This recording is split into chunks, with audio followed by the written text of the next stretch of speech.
Jalan terbaik. Tidak mudah memutuskan suatu masalah, terlebih harus siap menjanda untuk yang kedua kali. Mama bahkan sampai menangis, berlutut di hadapanku agar aku membatalkan gugatan cerai. Tapi aku tidak bisa. Tidak ada yang mau dan bisa aku perjuangkan. Aku tidak mau sakit hati lagi. Aku tidak mau terluka lagi.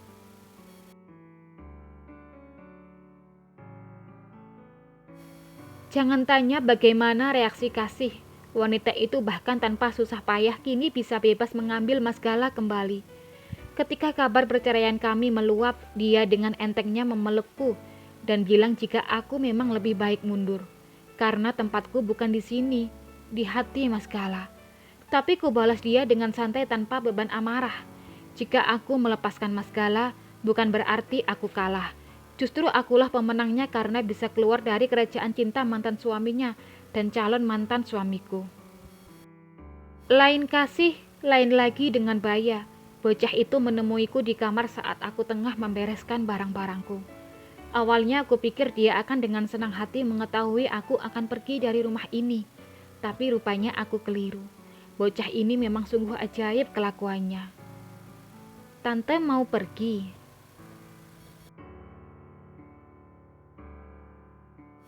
Aku berhenti melipat baju dan menatap wajahnya.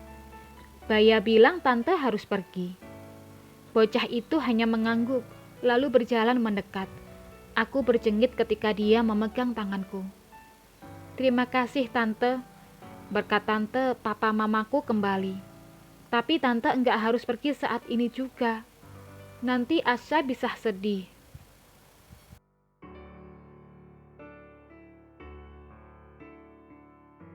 Aku memberanikan diri balas menyentuh tangannya, menatap lebih dalam mata bulat itu. Tante harus pergi sekarang. Sudah enggak ada yang sayang sama tante di rumah ini. Jadi buat apa tante di sini? Tapi nanti kalau Asa menangis gimana? Ada Eyang dan papamu, juga mamamu.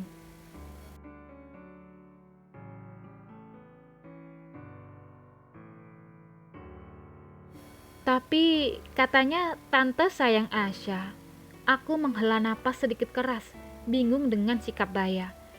Baya, tante memang sayang sama kalian. Tapi tante harus pergi. Di sini bukan tempat tante. Kalau kamu kangen sama tante, kamu bisa main ke rumah tante.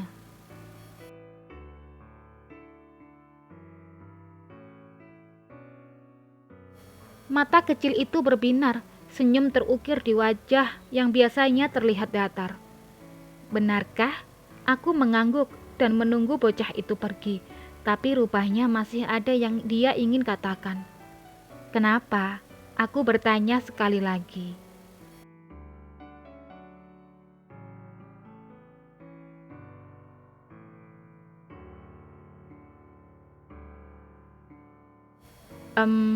Boleh aku memelukmu? Ini ini sebagai ucapan terima kasih karena sudah mengembalikan papa kepada mama. Mataku membeliak, seketika ku peluk tubuhnya. Baya balas memelukku, bahkan dia mencium pipiku. Hatiku seakan diguyur hujan. Pelukan ini, walaupun bukan dengan tujuan yang seperti aku harapkan, ternyata mampu menutup celah di dinding hatiku yang berlubang. Seharusnya memang seperti ini, karena masih ada cara lain untuk bisa bahagia tanpa harus membuat hati seorang anak patah.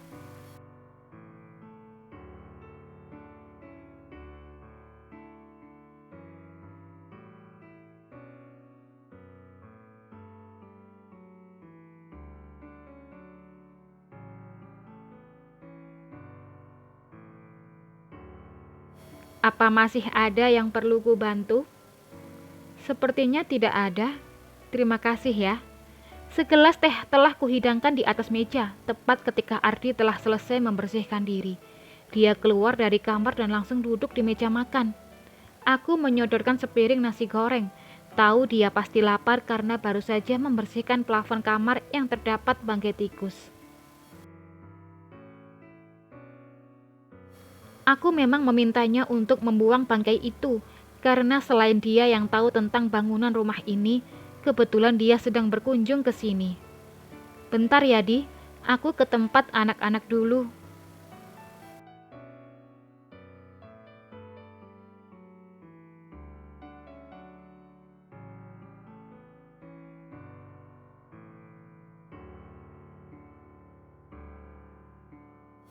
Langkah kakiku membawaku ke taman, di mana Saga dan Bara tengah bermain mobil-mobilan.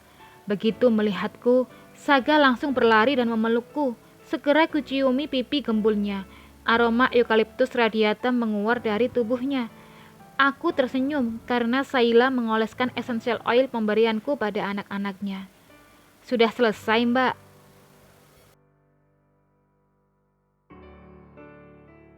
Saila muncul dari pintu depan. Di tangannya terdapat bungkusan kresek. Dia langsung duduk di sampingku, membuka bungkusan yang ada di tangannya. Mengambil satu bungkus kecil potongan buah, lalu melahapnya seketika. Enggak asem. Ludahku banjir walau hanya melihat Saila makan manisan mangga. Enak, Mbak. Segar. Mbak Rista mau?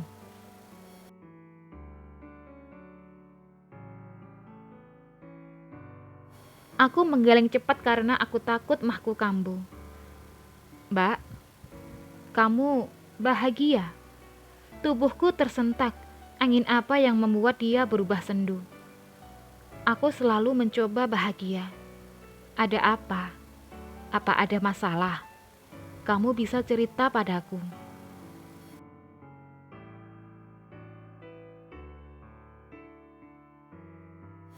Dipandanginya wajahku sebentar, lalu Saila menarik napas setelah meletakkan manisan di pinggir bangku.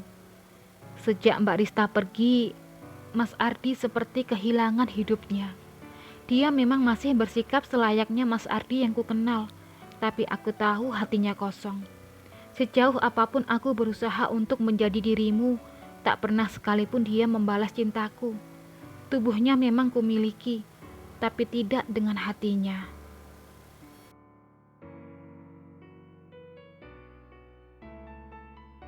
Tubuhku menegang, mana mungkin Ardi seperti itu. Buktinya dia bahagia, dia bisa mesra dengan Saila. Aku menggeleng, masih tidak percaya. Bagaimana mungkin Ardi memegang janjinya dulu?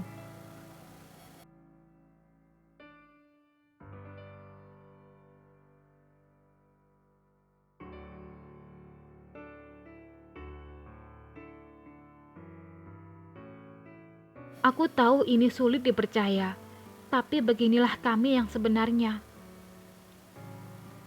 Kemesraan yang kami lakukan hanyalah sebagai tameng untuk mencari kekuatan, terutama agar ibu bahagia. Mbak Rista tahu sendiri kan bagaimana ibu selalu mengatur Mas Ardi. Setahun setelah Mbak Rista pergi, ibu sakit-sakitan. Kini setelah ibu pergi, Mas Ardi seperti terbebas dari sangkar emas yang mengurungnya. Tunggu, tadi kamu bilang ibu telah pergi. Pergi kemana?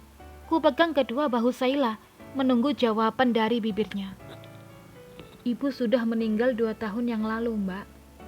Innalillahi.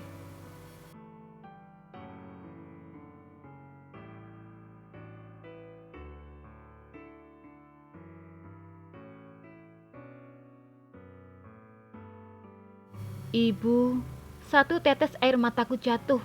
Bayangan wajah ibu muncul di mataku. Sosok dan kenangan bersamanya hilir mudik di kepala. Aku tidak bisa menangis lebih banyak.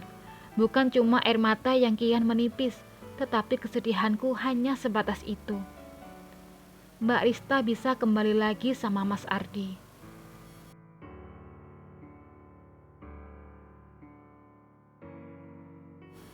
Tidak, Saila.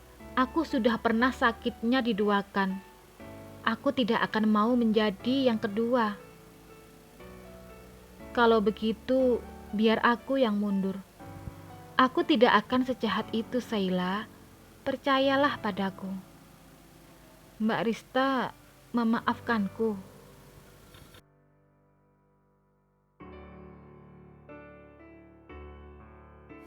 Aku memeluknya, menenangkan hatinya yang dilema. Teriakan Bara menguraikan pelukan kami. Celotehnya yang riang menggema saat melihat papanya. Lelaki itu berjalan dengan santai dan langsung memeluk Bara. mencium pipinya sekilas lalu berjalan ke arah kami. Sudah sore, mau pulang sekarang?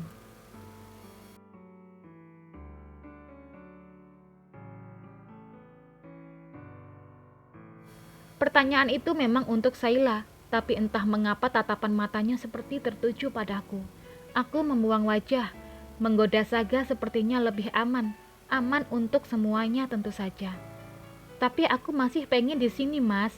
Di sini ada yang jual manisan mangga, lewat di depan rumah pula. Mas Ardi aja nggak pernah bisa nyari, padahal aku udah ngidam dari sebulan yang lalu. Lain kali saja kita menginap di sini. Boleh kan, Riz?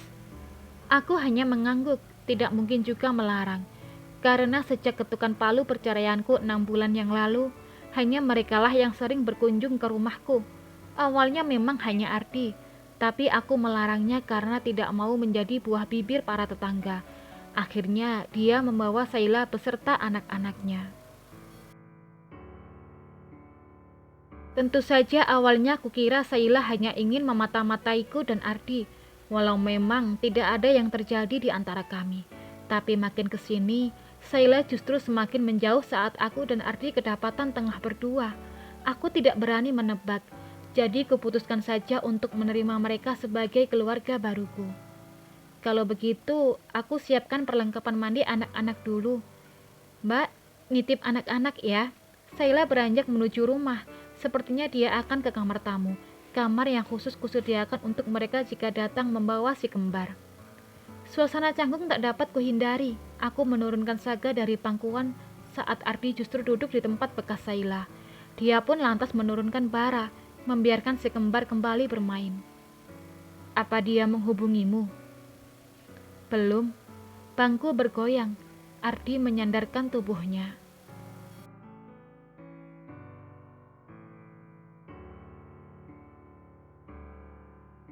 Jadi, hanya sebatas ini perjuangannya, Riz. Di, please, jangan bahas ini lagi. Mas Gala dan aku memang berpisah tidak dalam keadaan baik-baik, tapi aku selalu percaya kami akan tetap berhubungan baik.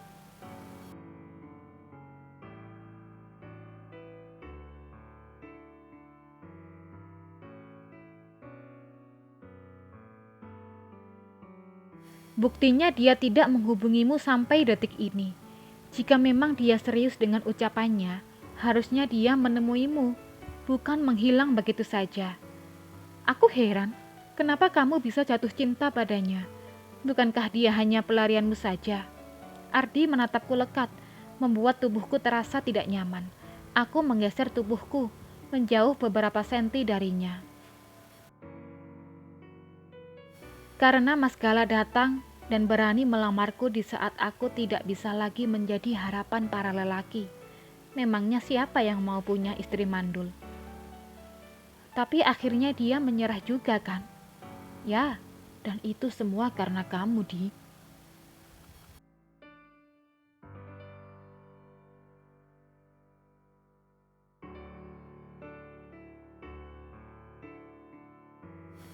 Aku menoleh, menatap matanya. Sesak yang sudah lama menghilang kini hadir lagi. Dia balas menatapku, begitu lembut, manis, dan dalam. Hatiku sesaat terbuai oleh pendar matanya. Namun seperti ada yang menamparku, aku kembali tersadar dan membuang pandangan. Seharusnya, kalau dia benar-benar mencintaimu, dia akan memperjuangkanmu kembali, seperti aku. Tubuhku tersentak, udara di sekitar mulai membeku. Langit mulai kelabu, malam sebentar lagi datang. Beruntung tak lama kemudian Saila muncul, tapi dia hanya menyuruh si kembar masuk ke dalam rumah untuk mandi lalu menghilang lagi. Sepertinya kehadiranku dan suaminya yang tengah duduk berdua menikmati senja tidak mengganggu hatinya. Apa maksudmu? Mau tak mau keluar juga kata-kata itu dari bibirku.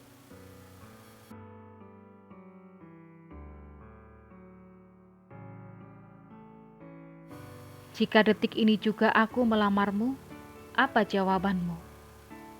Jangan bercanda, Di. Kita sudah pernah terlibat masa lalu yang buruk. Aku tidak mau mengulang sejarah yang sama.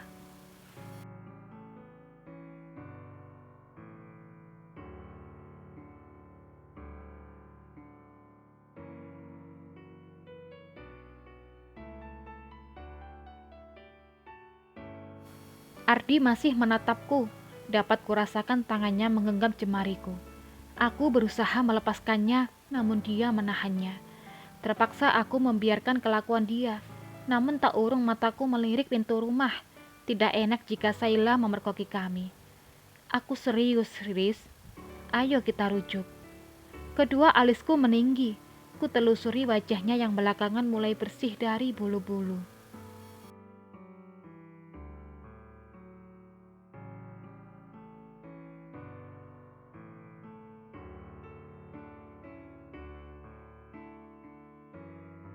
Lalu menjadikanku yang kedua. Ingat Di, sekarang Saila itu jadi istri pertamamu.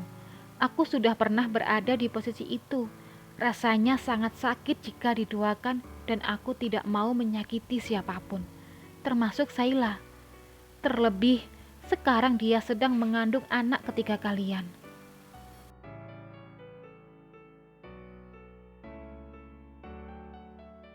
Aku hendak berdiri ketika sebuah tangan menahan tangan kiriku. Ardi turut berdiri. Dia memutar tubuhku di hadapannya.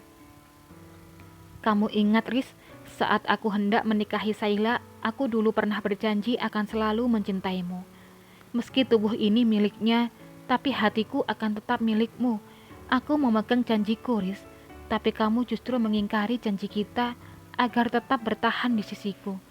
Sekarang, saat semuanya sudah menjadi lebih baik, tidak bisakah kita seperti dulu lagi? Aku mengerjap, aku ingat janji itu. Namun aku akhirnya menggeleng. Keputusanku sudah bulat. Aku tidak ingin sakit hati lagi dan menyakiti siapapun meski setitik rasa itu masih ada. Walaupun ibu telah pergi, aku tetap menghormati keputusannya. Jangan jadikan kepergiannya sebagai kunci kebebasanmu, Di.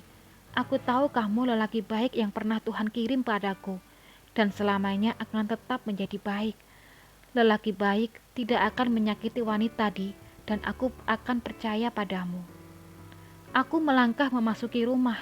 Hatiku terasa ringan setelah batu yang membebani kulempar keluar. Akan kujalani hidup dengan sukacita, melupakan masa lalu, melupakan kisah pilu, melepas kekecewaan yang menumpuk selama bertahun-tahun. Meski berat, aku pasti sanggup melepas semuanya.